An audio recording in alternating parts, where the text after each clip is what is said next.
ऊंचे पहाड़ों की गोद में कोसी नदी की कल कल करती धाराओं के बीच बसा है एक छोटा सा धाम, शांत, दिव्य और रहस्यमय, जहां जंगल की हवा में हनुमान चालीसा की गूंज बहती है और मिट्टी में चमत्कारों की स्मृति रची बसी है। बिना शोरगुल, बिना घोषणा, फिर भी यहाँ हर साल लाखों लोग खींचे चले आते हैं। ना बुलावा होता है, ना आमंत्रण, फिर भी श्रद्धा यहाँ तक खींच लाती है।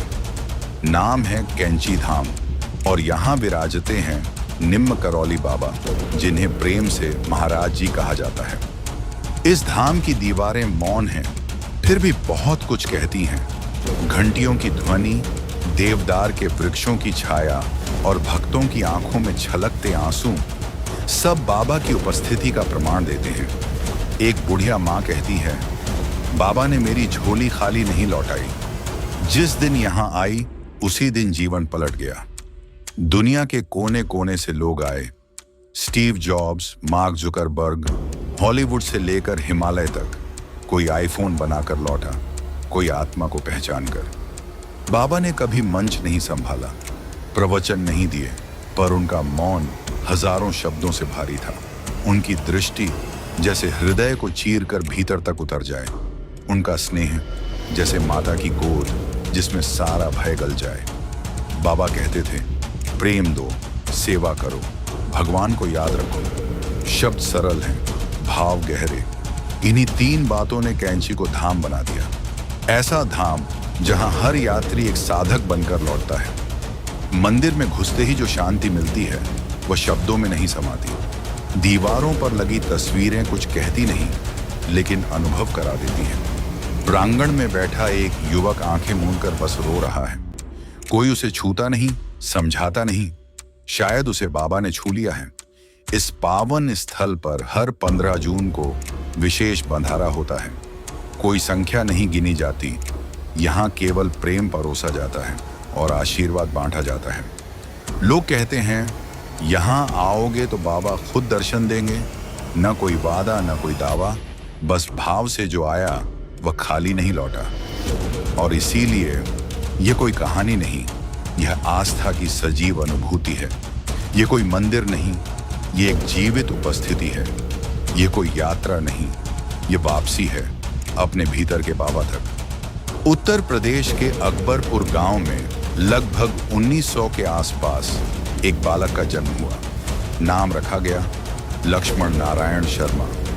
घर सामान्य ब्राह्मण परिवार का था, पर इस बालक की आंखों में कोई सामान्य चमक नहीं थी। बाल्यकाल से ही वह भीतर से गहरा, बाहर से शांत और सबसे अलग था। जब अन्य बच्चे खेलते, लक्ष्मण किसी वृक्ष की छाया में बैठकर मौन साधना में लीन हो जाता। कभी किसी मंदिर में बैठा मिलता, कभी नदी किनारे मंत्र बुदबुदाते हुए। घर वाले सोचते थे, ये बालक इतना चुपचाप क्यों है? पर किसी को यह नहीं पता था, वो बालक कोई साधारण आत्मा नहीं था। जब थोड़े बड़े हुए तो विवाह कर दिया गया, पर यह बंधन उन्हें कभी बांध नहीं सका। गृहस्थ जीवन में रहते हुए भी वे हमेशा एक सन्यासी जैसे जीते रहे। एक दिन अचानक घर छोड़ दिया, बिना कहे, बिना बताए। कपड़ों में गेरुआ रंग नहीं था, पर मन पूरी तरह से त्यागी हो चुका था। फिर शुरू हुई एक लंबी यात्रा। कभी उत्तराखंड के जंगलों में दिखे, कभी गुजरात में, कभी वृंदावन के घाटों पर।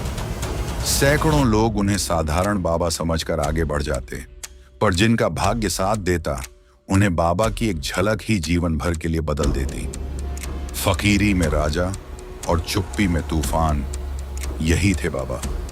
कभी किसी बूढ़ी माँ की पीड़ा सुनकर उसके घर अनाज पहुंचा देते, कभी किसी बीमार बच्चे का सिर सहला देते और बच्चा बिना दवा के ठीक हो जाता। उनके बारे में कई लोग कहते हैं, वो जो सोचो बाबा को पता चल जाता था। कुछ बोलो नहीं, बाबा खुद जवाब दे देते थे। कभी कभी वो बिना शरीर के भी दिख जाते थे। कोई उन्हें चमत्कारी बाबा कहता, कोई हनुमान का अवतार। लेकिन बाबा को कभी किसी उपाधि की जरूरत नहीं थी। वे बस प्रेम और सेवा के प्रतीक बनकर जीवन बिताते रहे। जब कोई उनकी पूजा करता तो वे कहते, मैं कुछ नहीं हूं, सब हनुमान जी हैं। इस तरह भटकते भटकते वे उत्तराखंड पहुंचे। नैनीताल के पास एक छोटी सी जगह जंगल, नदी और पहाड़ों के बीच बसी। बाबा को वो स्थान साधना के लिए सर्वोत्तम लगा। उन्होंने वहीं एक छोटा सा चबूतरा बनवाया, वहीं बैठकर साधना करने लगे, शांत, मौन और अदृश्य शक्ति से युक्त। धीरे धीरे वहां लोग आने लगे, कोई दुख लेकर आता, कोई प्रश्न लेकर, कोई भटकन लेकर। बाबा से कोई उपदेश नहीं मिलता, सिर्फ एक दृष्टि मिलती, और वही दृष्टि जीवन की दिशा बदल देती। एक बार एक व्यक्ति ने पूछा, बाबा आप कौन हैं? बाबा मुस्कुरा दिए, मैं कुछ नहीं हूं बेटा, सेवा करो, प्रेम करो, बस यही साधना है। फिर वर्ष आया 1962। बाबा ने वहीं पर एक मंदिर की नींव डाली और 15 जून 1964 को हनुमान जी की मूर्ति की प्राण प्रतिष्ठा हुई। यही स्थान बना कैंची धाम, और यहीं से शुरू हुई एक नई यात्रा जिसने दुनिया भर के करोड़ों लोगों की आत्मा को छुआ। नैनीताल से लगभग 17 किलोमीटर दूर एक संकरी पहाड़ी घाटी में, जहां कोसी नदी 2 मोड़ों में बहती है, ठीक वैसे ही जैसे किसी कैंची की 2 धाराएं। इस स्थान की प्राकृतिक बनावट ही रहस्य से भरी है। 2 धारों के बीच की भूमि, घने जंगल, हरियाली से ढकी चट्टानें और एक अजीब सी शांति। यह कोई साधारण भूभाग नहीं था, ये एक आध्यात्मिक ऊर्जा का केंद्र था जो सदियों से शांत था, बाबा के आने की प्रतीक्षा में। बाबा निम्न करौली यहाँ पहले कई बार आए। वो कभी पैदल चलते चलते यहीं रुक जाते, कभी पेड़ों के बीच बैठकर ध्यान लगाते और फिर चले जाते मौन में।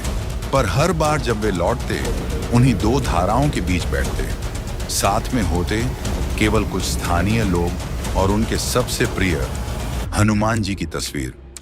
एक दिन उन्होंने वहीं एक चबूतरे की योजना बनाई। स्थानीय निवासी श्री पूर्णानंद पंत ने उनकी बात को गंभीरता से लिया। बाबा बोले, यहाँ एक पीठ बनेगी, हनुमान जी यहाँ विराजेंगे, यहाँ से सेवा, प्रेम और चमत्कार की ऊर्जा निकलेगी, दुनिया तक पहुंचेगी। 1962 में चुपचाप बिना प्रचार के एक छोटा सा चबूतरा तैयार हुआ। ना पत्थरों पर नाम खुदे, ना शिलान्यास का शोर, बस एक मौन स्थापना, ठीक बाबा के स्वभाव की तरह। फिर आया 15 जून 1964।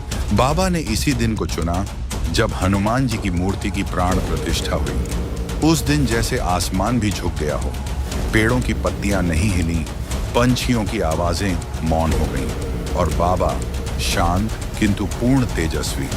इस दिन के बाद से हर साल 15 जून को वहां भव्य भंडारा होता है। लाखों लोग आते हैं, पर भीड़ कभी बेकाबू नहीं होती। हर कोई मानो बाबा के ही आदेश पर चलता हो। हर थाली भर जाती है, हर दिल भर जाता है, और हर बार जब नाम लिया जाता है, बाबा निम्न करौली महाराज जी की जय, हवा भी उस जयकार में शामिल हो जाती है। लेकिन सवाल उठता है, यही स्थान क्यों? इस अकेले सुनसान जंगली इलाके में बाबा ने धाम क्यों बनाया? जवाब मिलता है, इस स्थान में पूर्व जन्मों की तपस्या, सिद्धों का वास और हनुमान जी की विशेष उपस्थिति थी। बाबा ने उसी ऊर्जा मंडल को पुनः जागृत किया। जब किसी भक्त ने पूछा, बाबा ये जगह आपने कैसे चुनी?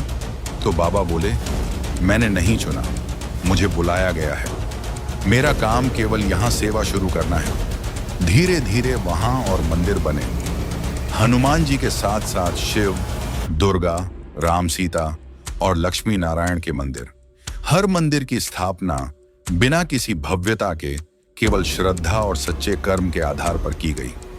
कैंची धाम केवल मंदिरों का समूह नहीं, यह एक जीवित चेतना का स्थान बन चुका था।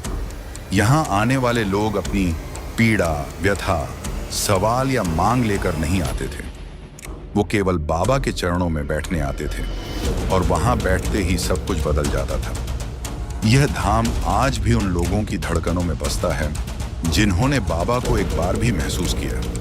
यह स्थान बताता है, धाम ईंट पत्थर से नहीं, श्रद्धा और सेवा से बनता है। और निम्न करौली बाबा ने यही किया, एक चुपचाप, शांत लेकिन शक्तिशाली धाम का निर्माण। भोर का समय सूरज की पहली किरणें जैसे ही देवदार के पेड़ों से झांकती हैं, मंदिर की घंटियां धीरे धीरे बजने लगती हैं। कोसी नदी का जल स्वर्ण जैसा चमकने लगता है, हवा में गूंजने लगता है। बोलो बजरंग बली की जय। धाम अब जाग चुका है। भक्तों की दिनचर्या सुबह 4 बजे से ही लोग मंदिर प्रांगण में जुटने लगते हैं। कोई हनुमान जी के चरणों में चुपचाप बैठा है, कोई बाबा की समाधि के पास आंखें बंद किए बैठा है। शब्द नहीं, केवल शांति। हर चेहरा कुछ कहे बिना भी बहुत कुछ कह रहा है।